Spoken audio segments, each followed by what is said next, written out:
wabarakatuh. Nama saya Kauf Delvia Nugroho, mahasiswa baru jurusan Ilmu Ekonomi dan Studi Pembangunan, Fakultas Ekonomi dan Bisnis. Di sini saya akan menjelaskan dampak pandemi COVID-19 terhadap ekspor-impor di Indonesia. Seperti yang kita ketahui, virus corona atau yang biasa kita sebut COVID-19 ini menjadi topik permasalahan di dunia internasional. Sangat berpengaruh terhadap perekonomian dunia termasuk di Indonesia. Perkembangan ekspor-impor Indonesia terus mengalami pemburukan di tengah pandemi corona atau COVID-19 ini. Kepala Badan Pusat Statistik, Bapak Suharyanto, telah menyatakan capaian ekspor pada Mei 2020 ini adalah yang terburuk sejak tahun 2016. Sementara impor terburuk sejak tahun 2009. Ekspor pada Mei 2020 tercatat melanjutkan penurunannya dengan kisaran 13,40% dari bulan ke bulan dan 28,95% dari tahun ke tahun. Sementara impor turun lebih dalam lagi dengan kisaran 32,65% dari bulan ke bulan dan 42,20% dari tahun ke tahun. Ekspor pada bulan Januari 2020 tercatat 13,63 miliar dolar Amerika Serikat. Angka ini sempat naik pada bulan Februari sampai bulan Maret menjadi 14 miliar dolar Amerika Serikat. Lalu turun lagi di bulan April menjadi 12,16 miliar dolar Amerika Serikat. Dan terus memburuk pada bulan Mei 2020 menjadi 10,53 miliar dolar Amerika Serikat.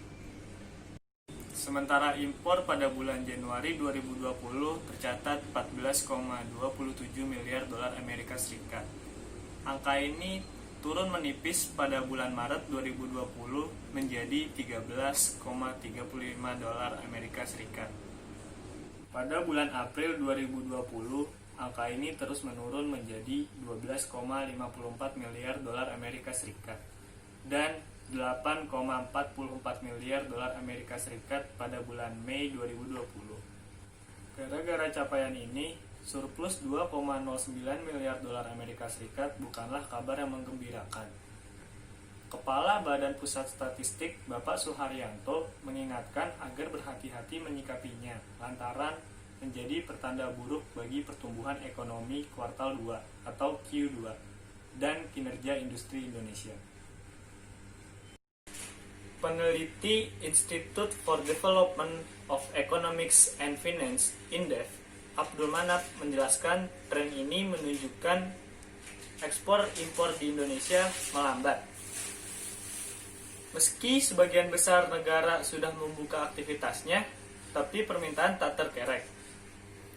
Deretan komoditas ekspor terbesar seperti crude palm oil atau CPO dan batu bara kompak terus mengalami penurunan. Badan Pusat Statistik mencatat pada bulan Mei 2020, golongan minyak nabati dan bahan bakar mineral masing-masing turun 199,7 miliar dolar Amerika Serikat dan 225 miliar dolar Amerika Serikat dari bulan ke bulan. Faktor pertama, Abdul Manap menilai ada potensi industri di luar negeri yang masih memiliki stok usai aktivitas diberhentikan. Faktor kedua, aktivitas ekonomi di negara tujuan masih rendah, baik produksi maupun konsumsi. National Bureau of Statistics of China menyatakan Purchasing Managers Index atau disingkat PMI, mereka pada bulan Mei 2020 turun lagi menjadi 50,6. Padahal sempat membaik di 52 pada bulan Maret 2020, yang berarti ekspansi industri melambat. Indikator harga produsen dan konsumen di Cina juga terus turun-menurun, yang menjadi sinyal apa adanya peningkatan jumlah barang. Tapi banyak tak terserap sehingga menjadi deflasi. Efek tersebut pun terasa sampai di Indonesia. Menurut Badan Pusat Statistik, Cina menguasai 17,04% pangsa ekspor dan 28,13% impor non-migas Indonesia. Bahaya ekspor impor menurun, karena itu peneliti Indef Abdul Manap mengatakan pemerintah perlu segera mengambil langkah untuk mengantisipasi penurunan ini. Setidaknya pemerintah bisa menggencarkan negosiasi dagang untuk memitigasi masalah gugatan perdagangan seperti anti-dumping maupun subsidi demi memuluskan ekspor Indonesia. Porsi ekspor dalam PDB barangkali cukup kecil dibanding konsumsi investasi.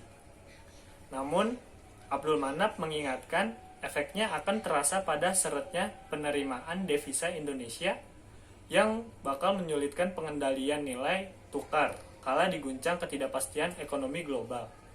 Belum lagi, jika impor terus turun, industri dalam negeri bakal kesulitan memenuhi permintaan ekspor dan domestik. Sebab 75% impor bahan baku di Indonesia didominasi oleh bahan baku. Sebelumnya, virus corona menjadi isu utama yang menyoroti perhatian global beberapa pekan terakhir ini, karena telah menjatuhkan banyak korban, serta penyebaran virus yang mengglobal. Semoga kejadian ini tidak berlangsung lama, agar perekonomian dunia, khususnya di Indonesia, kembali normal, sehingga ekspor impor di Indonesia berjalan seperti biasa. Sekian orasi singkat dari saya. Assalamualaikum warahmatullahi wabarakatuh.